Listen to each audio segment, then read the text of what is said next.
Ang Pilipinas, ang sangkalan ng daang-daang makukulay at masasayang kapistahan na sumasalamin sa mga tao at kulturang pumapaloob dito.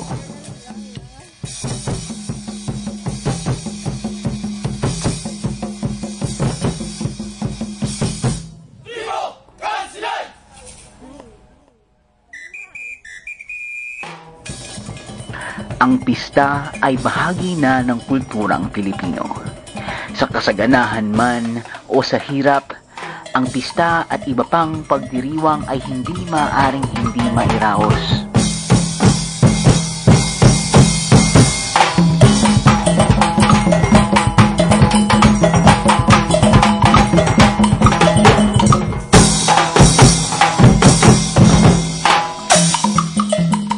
Bawat siyudad at baryo ay mayroong kahit isang pagdiriwang. Kadalasan ito ay para sa pagbibigay pugay sa kanilang patron o isang bayani o di naman kaya'y isang pagsariwa sa mga makasaysayang kaganapan.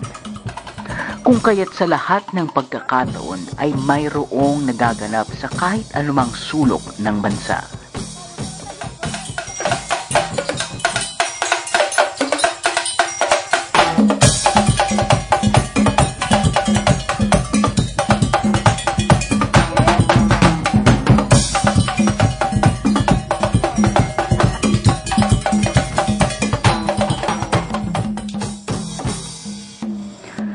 Ngunit sa lahat ng kapistahan, higit ang Pasko dahil ito ang pinakamahaba at pinakamakulay sa lahat.